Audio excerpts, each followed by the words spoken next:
All right, so let's finish last part. Let's continue to look at two examples about the fundamental theorem in calculus part 1, which remember that the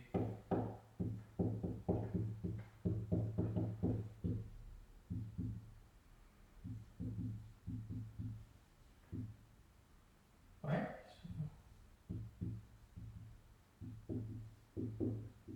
which is fx. Okay. Let's look at this one. Okay. So y equals from 2 to x squared cosine t dt. So if here is just x, and if you were trying to figure out dy y, right? So if it's dy dx, right? In other words, take the derivative of this definite integral, and we know that, in other words, if this part is just x, then we know that dy dx is just equals to cosine of x, right? So that's the direct application of this. But right now, let's do this. What if y equals 2 to x squared cosine of t dt? What is dy dx? Okay. And the idea, it's kind of like borrowing the chain rule idea, guys. Okay. The step is similar. What you need to do is go ahead to substitute t with x squared. What do you have here? Because it's a function, okay, which is x squared. Okay. Then you're gonna have this cosine of x squared.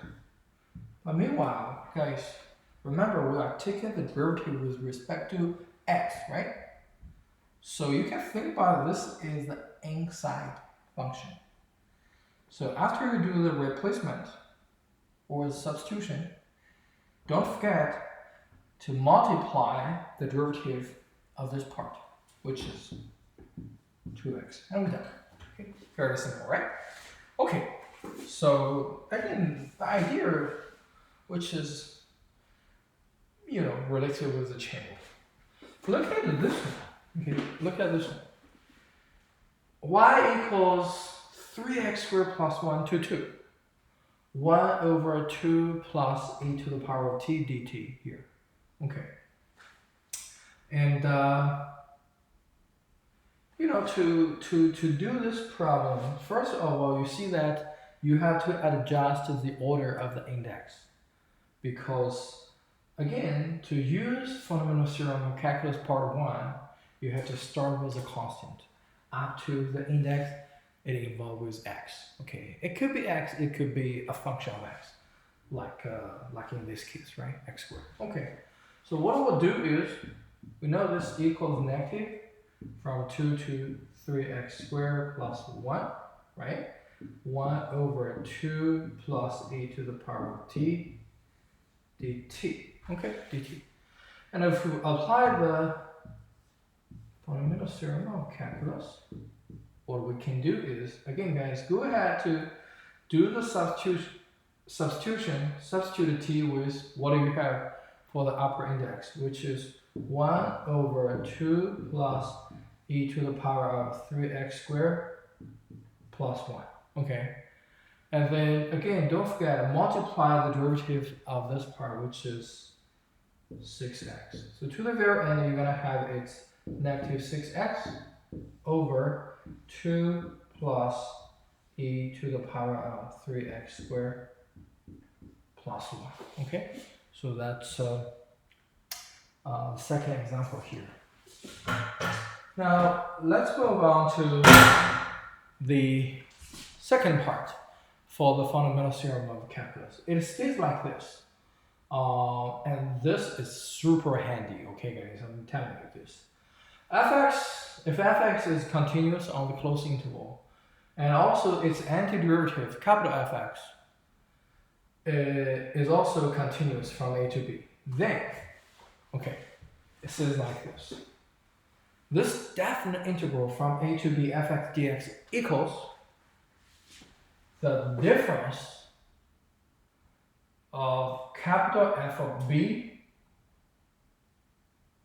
and capital F of A. In other words, it's the difference between the evaluation at the end index and the starting index. Okay, so with the second part, let's look at one old friend, okay, from 5.1. We give the examples here. Fx is x squared on the interval from 0 to 4. Trying to figure out what is the area under the curve, right? And we know that we can construct this definite integral from 0 to 4,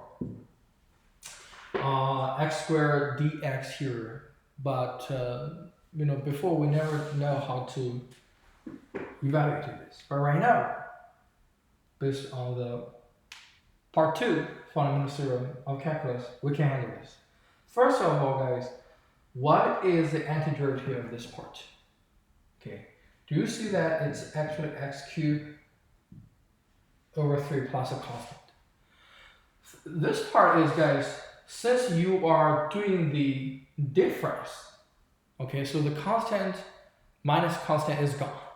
Okay, so there is no more arbitrary constant. And then we evaluate the from 0 to 4. This is the notation here. We put a vertical bar from 0 to 4. And this is what we'll do. We put this in, minus 0 cubed over 3. And to the very end, you're going to see that the area under the curve for x squared from 0 to 4 equals 64 over 3, which is 21.3333333. Okay, you can continue. And, you know, maybe let's look at another example for the part 2. Okay. Let's look at something like this. Erase this part.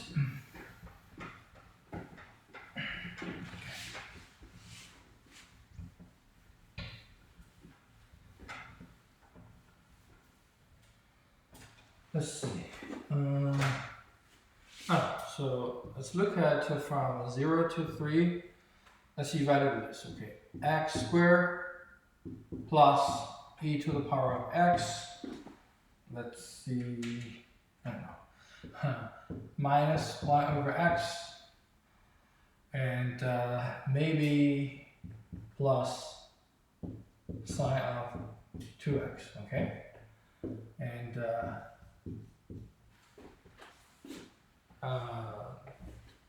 just to relax, okay? So I'm trying to put all these pieces together here.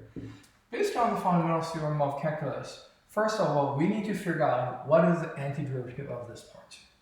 As we can see, it's going to be x cubed over 3 for the first part, plus e to the power of x, right? And then minus ln of, oh, I think I need to do this, okay, from 1 to 3, because 0 is undefined here. And then for here, you still remember it's 1 over 2 cosine of 2x, right?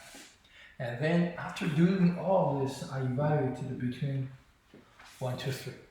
What you need to do is just plug 3 in here, which is 3 cubed over 3 plus e cubed minus ln 3 plus 1 over 2 cosine of 2 times 3, which is cosine 6, okay?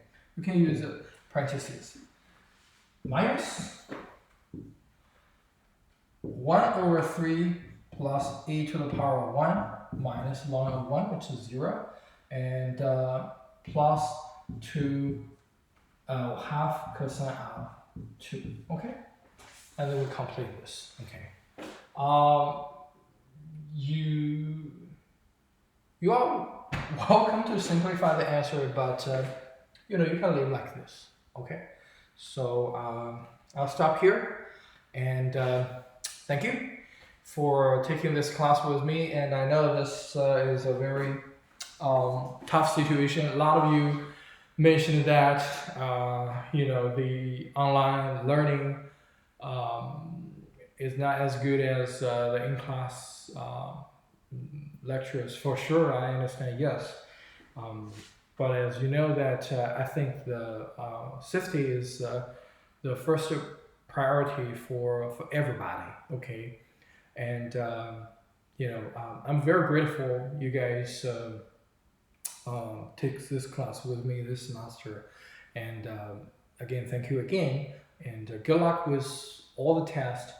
And if you have any questions related to the course, let me know, and I'll try my best to help you out.